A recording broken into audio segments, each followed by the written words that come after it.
Gitu loh Mbak DP, jadi tolong deh ya udahlah please. Gitulah ya, diam aja deh. Mending nyanyi-nyanyi aja, joget-joget, dangdutan.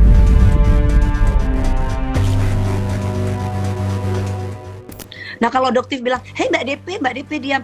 Doktif, saya bicara sebagai konsumen loh, bukan sebagai penyanyi Doktif. Gue bosen loh ngomongin si Jengger sama ngomongin si Doktif itu.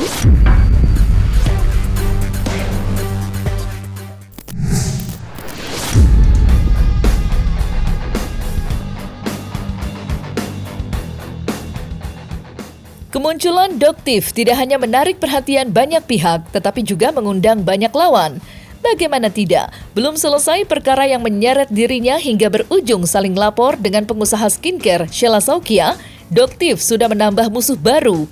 Kali ini, ia terlibat gesekan cukup tajam dengan pedangdut Dewi Persik. Mantan istri Saipul Jamil itu menduga kemunculan Doktif yang cukup fenomenal lantaran mereview secara tajam produk kecantikan, dicurigai ada agenda terselubung yang sedang dijalankan. Terkait hal itu pula, pedangdut yang kerap disapa DP itu ikut mengomentari aksi Doktif mereview produk kecantikan. Tidak disangka tanggapan Doktif di luar dugaan banyak orang. Doktif meminta DP lebih baik diam atau menyanyi ketimbang banyak komentar. Jangan kebolak-balik. Terus maksudnya Doktif terverifikasi itu oleh negara. Ya, itu. Jadi beda kalau terverifikasi oleh hasil lab itu sudah sebenarnya. Yang Doktif maksud terverifikasi oleh negara, yang diakuin oleh negara, ya, yang masuk ke pengadilan. Paham nggak? Gitu loh. Mungkin agak berat ya Mbak DP, mungkin agak susah nerimanya mungkin ya. Yang bisa masuk ke pengadilan, ya maksudnya Doktif verifikasi itu masuk ke pengadilan guys, gitu loh. Tapi lab SIG itu sudah terakreditasi, terverifikasi, gitu. Maksudnya belum terverifikasi masuk ke ranah pengadilan itu doang. Itu bahkan lab Kesda itu sudah terakreditasi. Tapi kalau masuk ke ranah pengadilan, nah itu harus beda lagi. Gitu. Jadi hanya bisa menggunakan lab dari Badan POM dan lab dari Mabes Polri Labfor. Gitu loh Mbak DP. Jadi tolong deh ya udahlah please. Gitulah ya, diam aja deh. Mending nyanyi-nyanyi aja, joget-joget, dangdutan. Nah kalau Doktif bilang, hei Mbak DP diam. Doktif, saya bicara sebagai konsumen loh, bukan sebagai penyanyi Doktif. Nah kalau misalkan nyanyi ya saya nyanyi. Nah, tapi kalau sebagai konsumen kan saya juga menggunakan skincare. Doktif aja bilang sudah terakreditasi dan terverifikasi. Faktanya di BPOM Doktif bilang belum terakreditasi dan terverifikasi. Jadi uji labnya itu bisa aja salah kan? Masa saya juga tidak boleh bicara Doktif? Jadi Doktif aja yang boleh bicara. Kan nggak gitu Doktif. Doktif mau nyinyir-nyinyiran kayak saya? Bisa Dok. Aku bisa jadi protagonis, aku bisa jadi antagonis, aku bisa jadi apa aja Dok. Tergantung Dok, aku ketemu sama siapa Dok. Kalau mau ribut sama Mbak NM, ya ribut aja, Doktif nggak ikut-ikutan. Ya, nggak ikut-ikutan, gitu. Ya, tahu nggak sih DP ribut sama NM? Tahu nggak? Tahu ya? Semua orang tahu guys. Semua orang tahu, Doktif mah nggak ngerti. Padahal orang bingung, Jengger siapa Jengger? Gitu, dikaitin lagi sama Doktif. Jadi kalau misalnya Mbak DP kesel sama si TNM, karena TNM sering ngebelain Doktif, bukan berarti jadi kesel sama Doktif. Ada urusannya nggak tuh? Ada kaitannya nggak? Ada kaitannya nggak coba? Masa ditanya, ada nggak kaitannya? Nggak ada, secara profesional ada jawabnya. Nggak ada guys. Gue bosen loh ngomongin si Jengger sama ngomongin si Doktif itu. Mbak DP buka hati, bersihin pikirannya. Ya, kalaupun mendapatkan informasi jangan cuma dari sebelah kubu tisu hitam.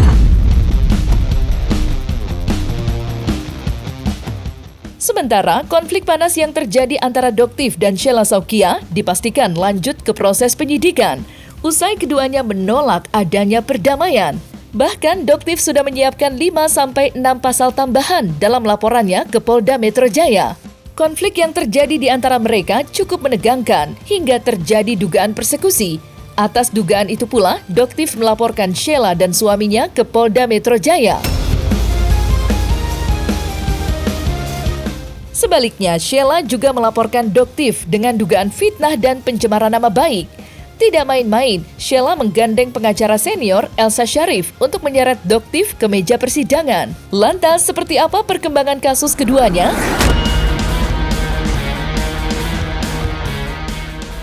Jadi untuk kasus dengan SS, alhamdulillah apresiasi yang sebesar-besarnya terhadap Kepolisian Republik Indonesia, terutama Bapak Listio. Ini sigap banget, bahkan diminta untuk segera menyelesaikan laporan. Tetapi berhubung masih banyak pasal yang belum kita sertakan, jadi mungkin nanti laporannya menyusul di minggu ini. Tapi yang jelas kita semua melihat kinerja dari kepolisian luar biasa, sigap. Akan ada tambahan, akan ada beberapa pasal tambahan. Jadi kan kemarin hanya 1 ya. Nanti ini mungkin sekitar 5 atau 6 pasal tambahan. Tapi nanti akan banyak pasal tambahan, antara lain mungkin pencemaran nama baik, terus pasal tentang pelecehan seksual, itu semua akan masuk nanti. Karena banyak di situ kata-kata yang ujungnya sebenarnya adalah fitnah belaka. Jadi ini juga pelajaran untuk masyarakat, jadi hati-hati. Pada saat kita melempar suatu pernyataan ke seseorang, itu harus disertai dengan bukti yang akurat. Ya, jadi hati-hati karena kita sebagai masyarakat juga dilindungi nih, gitu. Dengan pencemaran nama baik, apalagi itu dilihat oleh jutaan masyarakat. Sementara keputusan pengadilan pun tidak ada seperti yang mereka tuduhkan selama ini. Jadi mungkin juga dari atensi masyarakat yang luar biasa untuk meminta keadilan dari apa yang sudah Doktif alami. Jadi kemarin waktu kita ke Polda, khususnya untuk melaporkan kasusnya Doktif ini, ya, karena saya memang sangat dirugikan. Yang kedua, temannya juga di seputaran ini aja yang nggak bisa kita sebutkan namanya. Semuanya kita tidak sebutkan namanya. Satu Doktif, yang satu temannya, itu aja. Yang Sangat merasa dirugikan yang berkali-kali ya, karena Doktif ini menurut aku sekarang itu udah di titik tidak wajar ya. Awalnya itu dia menyerangnya itu bukan hanya dari sisi skincare aja, dari personal, dari travel udah, skincare udah, terus sekarang beralih ke fashion. Dari segala sisi dia udah menyerang.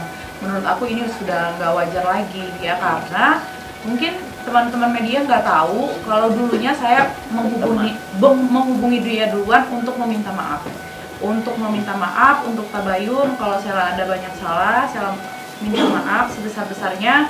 Pokoknya kita komunikasi terus, pokoknya apa yang Doktif minta itu saya lakukan. Katanya jangan jual barang ini, jangan saya jual, jangan jual ini, jangan ini. Bahkan untuk meminta maaf klarifikasi ke media, saya minta pendapat dia juga. Saya minta, Dok, gimana kalau saya melakukan klarifikasi, permintaan maaf. Dia bilang, jangan dulu, ini lagi panas. Oke, saya nggak lakukan. Tiba-tiba disuruhnya, Sheila kamu sekarang naik ya, minta maaf. Jadi hidup saya ini selama ini tuh disetirin. Mungkin teman-teman media nggak tahu. Jadi kalau terus-terusan diserang, saya juga bingung gitu loh. Bingung, ini saya harus bagaimana lagi ya gitu. Saya udah menjilat dia juga udah baik, semua udah saya lakukan gitu. Tapi lama-lama ini arahnya udah kemana-mana ini gitu. Iya, sampai ke dunia baju muslim aja saya dihajar sama dia gitu. Jadi dari segala sisi, makanya terjadinya ini. Sebelumnya saya minta maaf juga karena kemarin sempat terjadi keributan, huru-hara yang bikin masyarakat, oh kenapa begini, itu udah di titik yang kayak aduh ini apa sih. Dan saya penasaran juga karena yang dia review itu Gak saya jelas. merasa itu bukan produk saya, korbannya itu bukan saya aja, karena ada indikasi pemerasan di sini. Makanya saya marah sekali, saya berjuang untuk mengungkapkan kebenaran ini, berantas ini semuanya.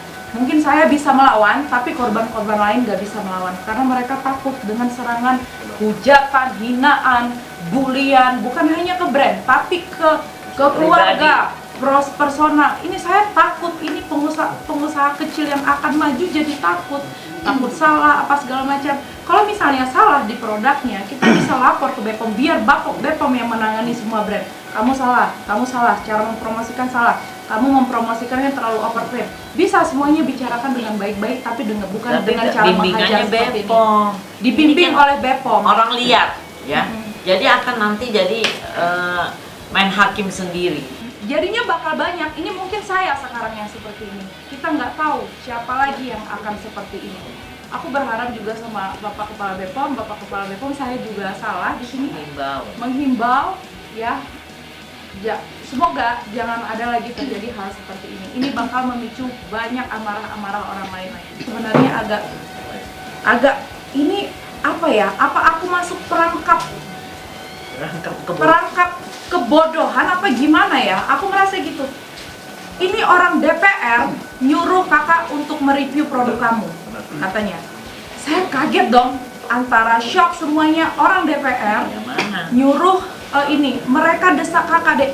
Dok, tolong, jangan dulu. Saya tanya dulu ke tim saya apa kesalahannya. Terus saya tanya, Dok ini, terus saya kirim dong hasil uji labnya. SGS ya, itu lab internasional. Dan Dok ini udah di-upgrade, apanya lagi yang overtime, apa lagi yang saya salah? Kalau saya salah, saya mau lagi memperbaikinya, Dok. Apa tolong dulu jangan dinaikin, nanti penggiringan opininya makin mengerikan, makin hebat. Aduh, Dok, tolong sayangi aku, Dok. Tolong jangan dulu. Aku kejebak dengan permainan mereka nih. Aku percaya kalau dia itu disuruh sama DPR. Kejebak. Iya kan, DPR aku disuruh. Tolong, Dek, saya harus menaikkan ini. Saya udah didesak tolong sekali aja. Saya naikkan. Dia obsesi untuk mengumumkan kalau produk saya lagi ada yang overclaim. Di situ saya ngerasa janggal. Ini apa ini gitu. Tolong, Dok. Nah, begitulah. Saya udah merasakan kejanggalan. Ada apa ini Doktif ini? Punya misi apa Doktif ini sama saya? Makanya saya dibeginikannya. Jadi dia bilang, Dok tolong, saya masih ngemis, Dok jangan naikin Dok, jangan naikin biar saya perbaiki. Oke, kalau kamu oke, saya nggak naikin, tapi hapus semua etalase dari pabrik ini. Dia ngomong. Itu mungkin kalian memang belum baca ya itu. Teman media nggak tahu. Ini tempat saya produksi, hapus semuanya dari etalase. Saya intinya dia nggak jadi mereview, tapi kamu hapus semuanya. Produk-produk yang berasal dari pabrik ini saya hapus, teman-teman media. Saya hapus untuk menuruti permintaan dia. Itu saya hapus semuanya. Saya hapus. Jangan ada lagi, biar adem ayem aja, jangan ada keributan. Sampai saya itu udah di titik itu, teman-teman media. Sampai saya kemarin pernah buat klarifikasi minta maaf, dia minta disebutkan, bilang aja Dek, makasih Doktif. Dia harus diucapkan terima kasih Doktif. Jadi saya nggak tahu ini, biar semua masyarakat bisa melihat ini tuh udah kejahatan, udah persaingan bisnis secara kotor. Ini bukan persaingan bisnis secara sehat lagi.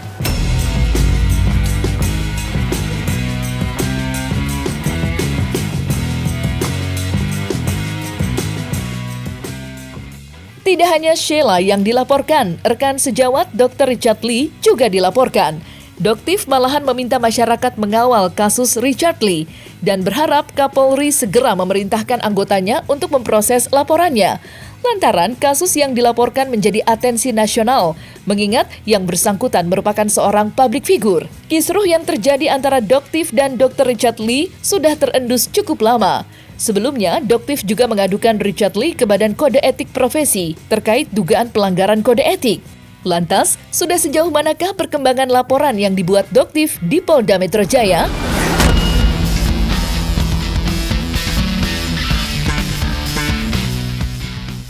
Untuk Richard, prosesnya tetap berlanjut. Untuk pemeriksaan dari Doktif, itu semua sudah selesai. Saksi-saksi dari Doktif juga semua sudah selesai. Jadi nanti untuk Pak Listio, Bapak Kapolri, untuk kasus Dr. Richard, mohon juga untuk dikawal ya Bapak ya, karena ini juga menjadi atensi nasional dan internasional. Mengingat beliau juga public figure yang saat ini prosesnya sedang berjalan di Polda Metro. Jadi kerugiannya itu sebenarnya yang ada di masyarakat itu sudah mencapai ratusan miliar kalau dihitung ya, dengan produk-produk yang sekarang Doktif sudah laporkan di Polda Metro. Jadi apapun yang beliau lakukan di masyarakat, apapun saat ini lagi heboh juga kan tentang rumor itu, tetap proses hukum harus berjalan.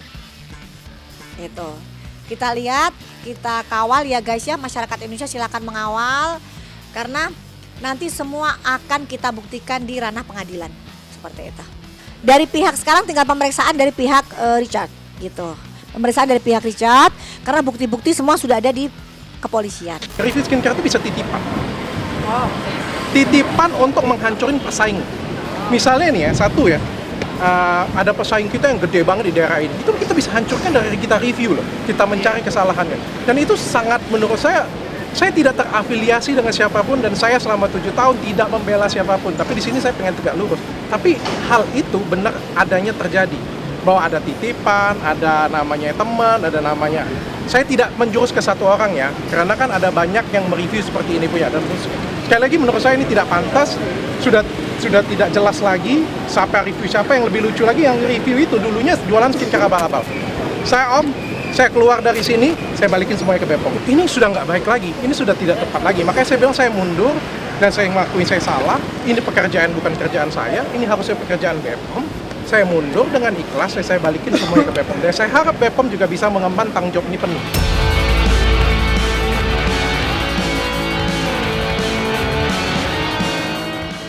Nah, selesai sudah Cumi Lovers. Saksikan terus Cumi Camp In Depth. Kabar lengkap, mendalam, dan akurat dari narasumber terpercaya. Dan jangan lupa untuk like, subscribe, dan juga share channel YouTube Cumi Cumi.